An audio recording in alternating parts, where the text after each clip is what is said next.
The Yoshi story is finally sold. It's over. It's done. We did it! It's no longer my problem. It's gone from the collection. Did it actually have a happy ending? CGC also finally finished grading my factory sealed Legend of Zelda game on CDI. It took like 8 freaking months, so we can also talk about that. And July in general was just an absolute juicer of a month, so there's just updates and good vibes all over the place. It feels like everything suddenly has just been selling. Maybe you guys are feeling the same, but it has been nice. It's been great. Stuff has been moving, stuff has been selling, and oh man, the vibes are great right now. So say thank you to every single patron who helps support the channel, as well as the YouTube members. I can't do this without you guys. Hit the like button and let's go over the updates. There's a lot to cover here. Let's start with the Yoshi story, the end of the saga. A journey that goes all the way back to November 2024, where I first bought this VGA 95 uncirculated, absolutely mint copy of Yoshi's Story at Heritage Auction's signature auction for $2,625. And at the time, I actually felt pretty good about the purchase. I thought it was a great game, a great grade, a great price, but realistically, it was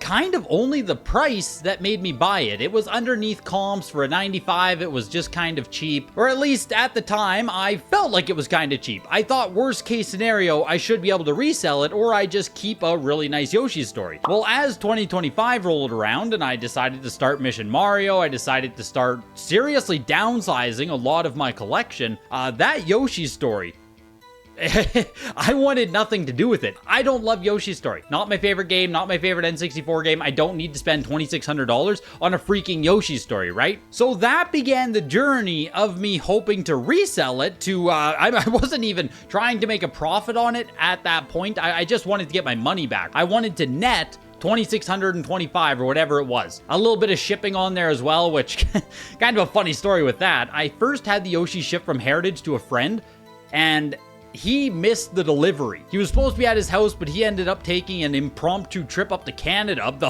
of all places, right?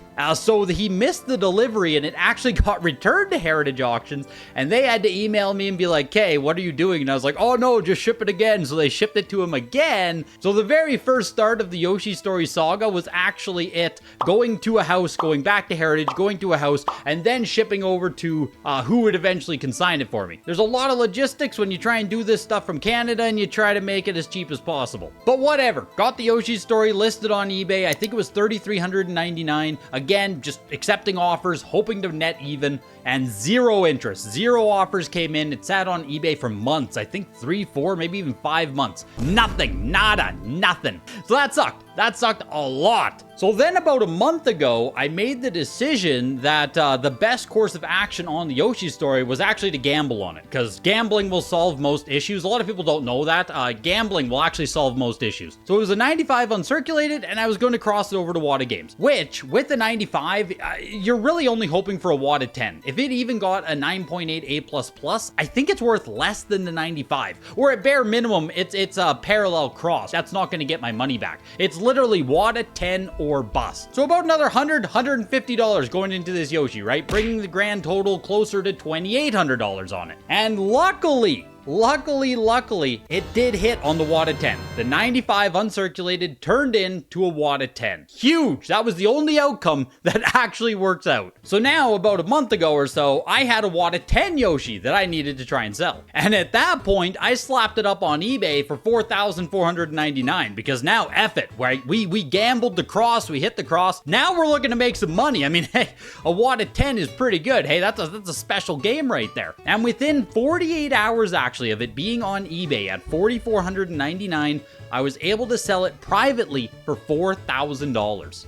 Let's go! So not only did I recoup my money on that stupid Yoshi, but after all of this regrading and shipping and all of this crap, I actually almost made, I think it was like 800 US after I had to pay out a consignment fee. I don't deal with anything myself, or I deal with very few things myself now, so I pay additional fees on top of all of my selling. So all of that has to be factored in as well. But after all of it, Yeah, I think I cleared about 800 bucks on the Yoshi story, which couldn't have gone better, right? This shouldn't have worked out. This shouldn't have been a success story. No part of this was smart. This was lucky. This was bad. I don't want to repeat this process. I don't think the buyer has gone public that he purchased the Yoshi, so I really don't know what his plan is. Is it personal collection? Is he going to try and resell it? I don't know. I don't really care. The Yoshi story is no longer my problem. I don't have to think about it. I don't care what the buyer does with it. But it feels amazing to have that just off the books, done dealing with it, and have that money back for me to actually use, right? I can, whether I'm using that money to try and flip some new stuff or trying to put that into something I actually care about for my collection, feels amazing to have that money back. Another long time coming update here is that CGC finally finished grading my Legend of Zelda Link: The Faces of Evil factory sealed on CDI. They finally did it! Oh my god, they did it! It was genuinely close to 8 months at CGC on slow tier. Absolutely awful, especially given that when I submitted to CGC, this was back in January 2025 here, back when I submitted, the posted turnaround time was still 35 business days. It should have been back to me, what, March? Even in March, it would have been kind of late getting back to me. Coming back, I don't even have it back yet. All that happened are the grades are posted. It's still shipping back. It's August! Genuinely, 7 months here. Yeah, 7 months is what it took for this game to get back from CGC. That's insane. And right now, the CGC turnaround time for standard tier, slow tier, whatever you want to call it, it is posted at 95 business days, so at least they have updated.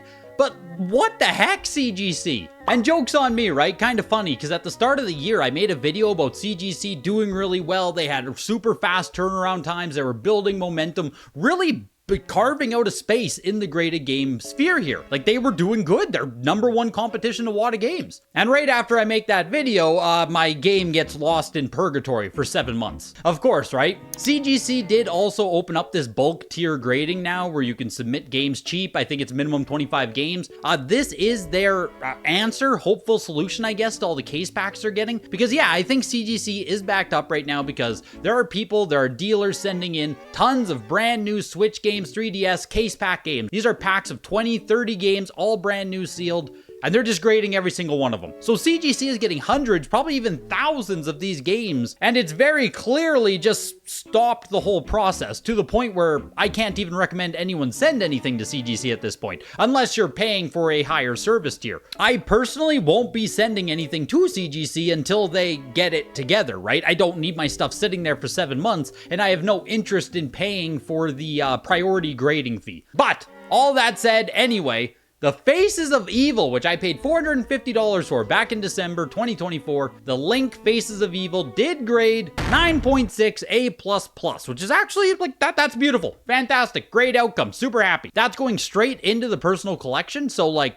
thumbs up, fantastic. And the weird thing with these Zelda CDI games is the graded sales are always extremely higher than the raw sales. But if you want to get the CDI Zeldas for your own collection, get raw copies because they sell way cheaper than their graded counterparts every single time. And the only one I need now to complete my unholy Triforce is Zelda's Adventure, which is the rarest, most expensive one of these Zelda CDI games. Even complete in-box copies now are auctioning for close to $1,000, so I don't know when I'm going to get a factory sealed copy of that, but between getting Wand of Gamelon and Faces of Evil, it's like a 6-year gap there. I think I bought Wand of Gamelon in 2018, so there's nothing but time, no rush, right? Patience is your friend in this hobby. But the good vibes don't stop there, like it just keeps on rolling here. You guys will remember the 9.8 A++ Mario Odyssey that I got graded a month or two ago. That sold as well on eBay here. $1,300 for 9.8 A++ Mario Odyssey first print. So Henry can absolutely eat his words here.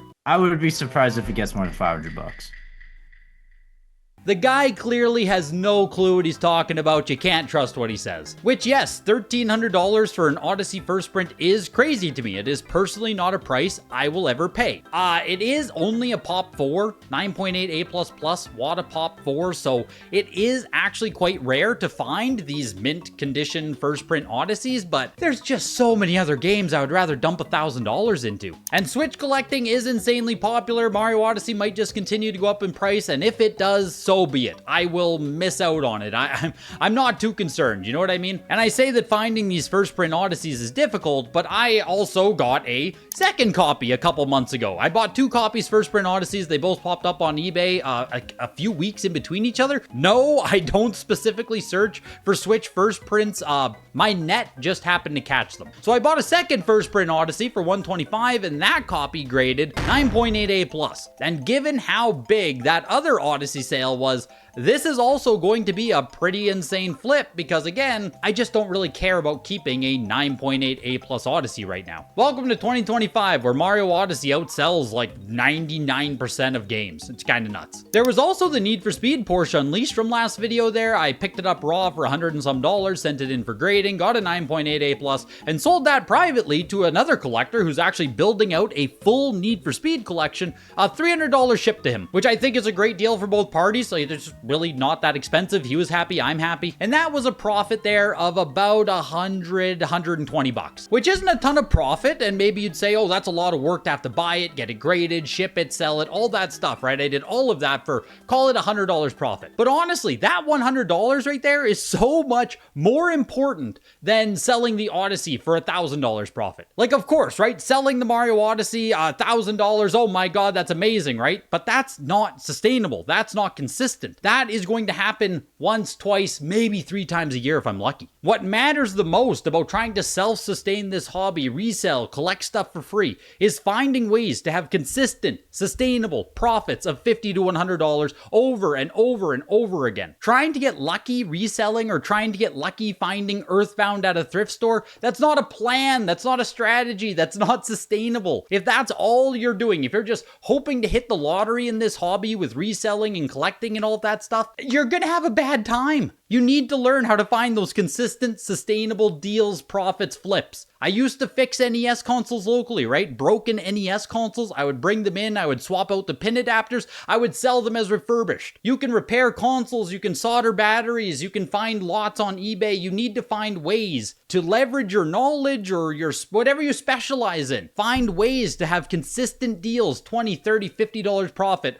over and over and over again. That is how you be successful doing this. That is the bread and butter. Hoping to get lucky at a thrift shop is not a strategy. That's not a plan. And let's close off here with what might be my single largest flip of the year. This is my thrift shop find right here, right? Saying that this isn't a plan, like this will not happen again this year. I can say that with the utmost confidence. But Wayne Gretzky 3D, brand new factory sealed N64, picked it up off eBay for about $90 all in. This was a brand new listing. I eBay sniped it, all that good stuff, right? But sent it off to get graded and it got a 9.6A+, which I believe matched it to the highest graded copies that exist. So that 9.6A+ there, I then put it on eBay for $3,000, which I know, right? Absolutely insane. And within 24 hours, it sold best offer at $2,800. That's turning $90 into $2,800.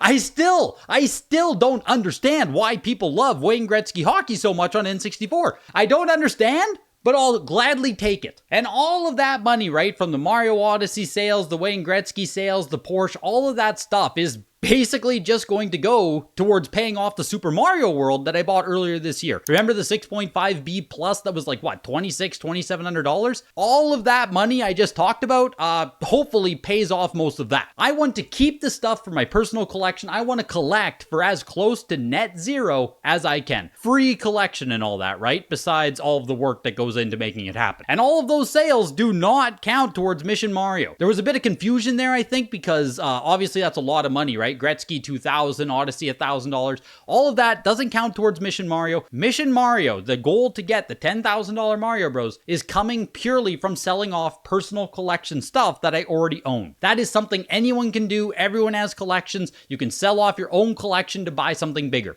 That's the entirety of Mission Mario, which an update will be coming for Mission Mario as well. The biggest thing is I'm going to be able to keep the house.